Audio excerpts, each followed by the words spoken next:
What's up, everybody, and welcome. Eddie, wait, you're not Eddie. No, I'm. I know you. You're One Man's Opinion. Ooh, are you reviewing my movie? Well, yeah, that's what I'm doing. You better not give me less than an 80. Look, Venom. I will eat your face. No. Look, I'm going to grade this honestly, okay? I'm not taking your threats here, okay, guy? I'm going to give an honest grade, whether you threaten me or not. I'm going to tell you what I really felt about the movie. Tread lightly. Yeah, well, okay, whatever. We'll see. We'll see how it goes.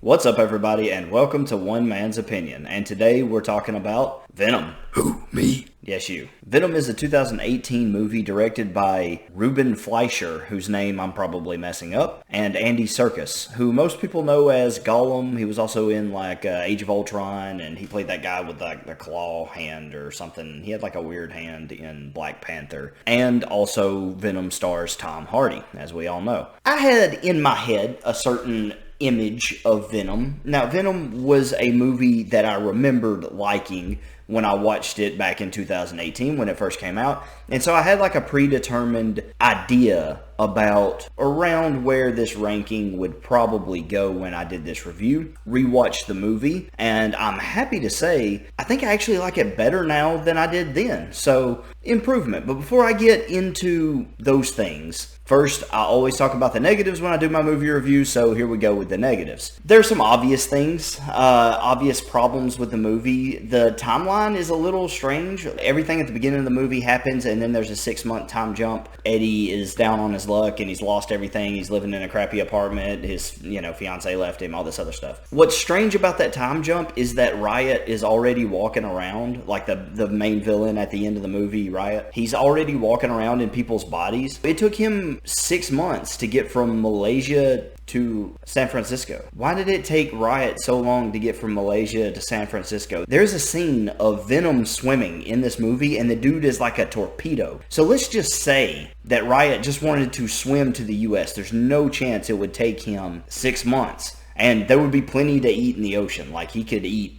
all the fish. He would not have trouble catching fish on his way. So food wouldn't really be a problem. I guess you could say maybe his host would give out before he got there and there would be risk that he wouldn't make it. Even so, we see him as an old lady, and then we see him as a little girl in the airport. How did he get a flight as a little girl, or did he not pick up the little girl until he got to the airport? I guess what I'm saying is either he crossed the ocean as the old woman and then took the little girl after he arrived in the US, or he took the little girl and then hopped a plane. Regardless, it doesn't make sense that it took 6 months. I don't know how he got on a plane, if he was the little girl, if he wasn't. I don't know, did Riot have to go through customs and get a passport? Why did it take him so long to get a flight to the US? It seems like he could have just taken over a stewardess.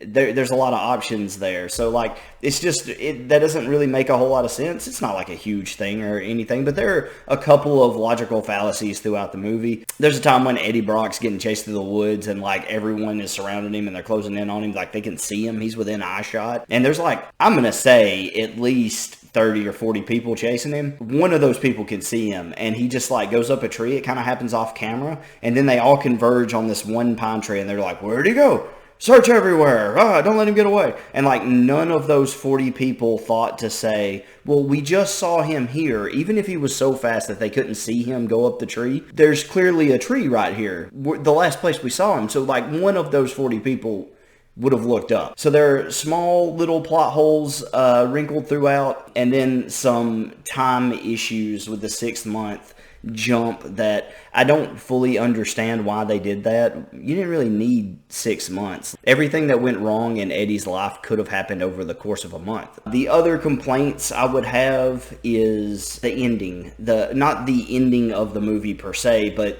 the sort of the big bad, the boss fight, the main antagonist is copy-paste. He's just Grey Venom who can use his arms to turn into blades and spears and maces and medieval stuff. I don't understand why Venom can't also do that. Venom has the line in the movie where he's telling Eddie about Riot, the bad guy, and he's like, this guy's got some crap you've never seen. And then Riot just has like medieval weaponry. It's not really anything you haven't ever seen, and I don't know what keeps Venom, who appears to be able to take whatever shape he wants, mostly in the movie.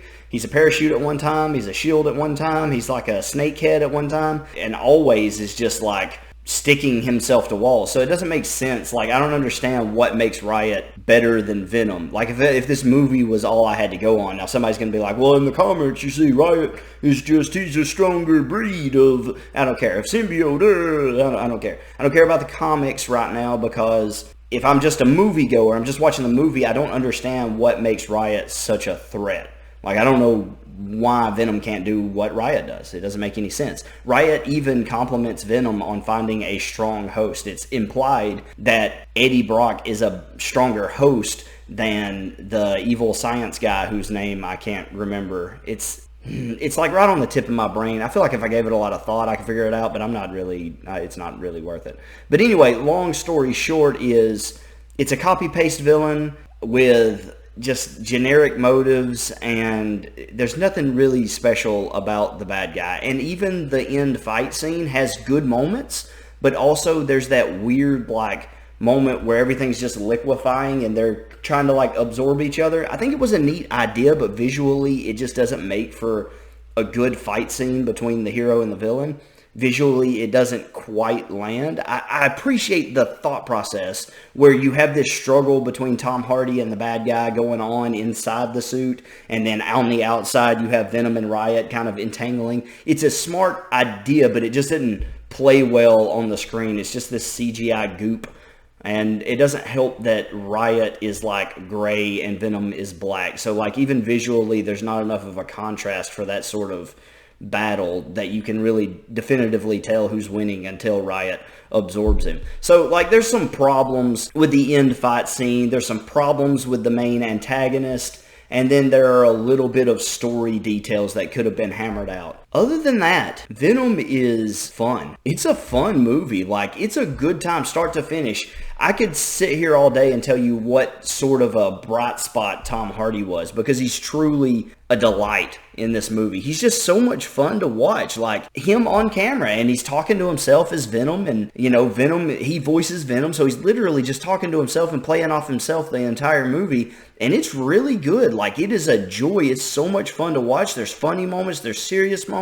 He does really well all throughout. I think the supporting cast are pretty good, the girlfriend, and I really like the guy who plays the boyfriend, Eddie Brock's fiance's boyfriend after they break up. He's that actor, that character is really good in the movie. He really got the raw end of the deal though. Like, you know, he was just a good guy. Like, he treated her really well from what we could tell. He wasn't like super overbearingly jealous or anything when Eddie came back into the picture. As a matter of fact, quite the opposite. He tried to help Eddie, and he was concerned for Eddie, and like, he was a really good dude. And then at the end, we have no idea what happened to him, really. The last time we see him, he's in the doctor's office, and Venom escapes through the vent, and he's like, where's Venom? And like, after that, Venom takes over the girlfriend's body, or I guess they mutually allow that to happen, and then they're kissing in the woods. Eddie Brock and the fiance are kissing in the woods, which is fine. We wanted Eddie to get back with his woman. I get all that.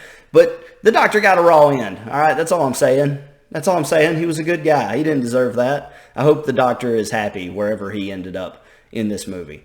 But in all seriousness, it is a lot of fun. The chase scene where Eddie Brock is on the motorcycle, and right after Eddie first is like discovering his powers and figuring out what is up with Venom, and you know, he has that fight in his apartment, and then it spills out into the streets and he ends up on his motorcycle. That chase where he's driving through the streets of San Francisco and he's got the SUVs behind him is one of the most, it's visually stunning.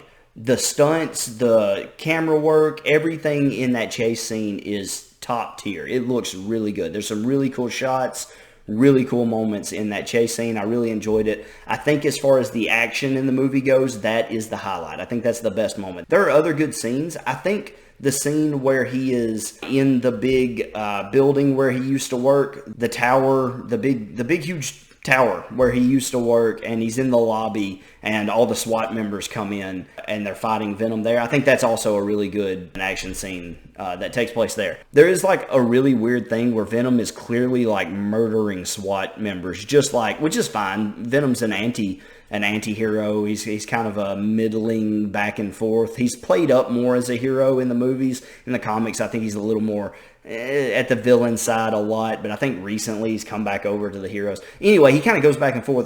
What I'm saying is there's this part where Venom is clearly just murdering SWAT members. I mean, uses one to like kill others and then throws him across the room. Like things that people are not surviving. They're definitely dead. And then Venom is about to eat a police officer, and Eddie Brock is like, hey man, we don't eat cops. Those are good people, you know? Venom doesn't eat him, and I'm like, you might as well let him eat one of them. You just murdered at least 40 SWAT team members. No doubt. But anyway, I guess what I'm saying is that there are some plot issues, there's some timing issues, there is a villain issue, but the movie is a good time. It's well acted, it's well thought out for the most part. For the most part, I love the idea behind where they went with the story. I dig it. I'm in on Venom, and I had more fun watching it now, 2 years later, 3 years later. What year is it? 3 years later, I had more fun watching it than I did when I originally watched it. I think I don't know. I was able to just kind of sit back and really enjoy the ride on this one. And if you haven't watched Venom in a while, I would say go back and watch it again. All things considered, it has some negatives, nothing major, and it's a good time. And mainly that's what you want out of a superhero movie. It doesn't have to be perfect. It can have some small issues, but you want to enjoy yourself. That's the main thing about a superhero movie. Is it fun? Did I feel like I got that cinematic experience where I just could eat some popcorn and enjoy a good movie, a good entertaining film? And that's what Venom is. It's a fun time. It's got funny moments. It's got great action. There's a decent story there. Well done, Venom. Venom gets... Remember what I said. Yes, I know. An 83 overall. 83. Not too bad. But we can do better. We will do better. Well, I'm glad you approve. See you all next time. Anyway, have you seen Venom lately? Are you going to rewatch it before you go watch the second one? Do you even want us to watch the second one? Any thoughts you have on Venom? Leave them down in the comments below. Don't forget to like, share, subscribe, all that good stuff. Did you not like my review? Do you think that I left something out that I should have talked about? Whatever it is, let me know. Just don't get mad about it. Remember, it's just one man's opinion. Thanks.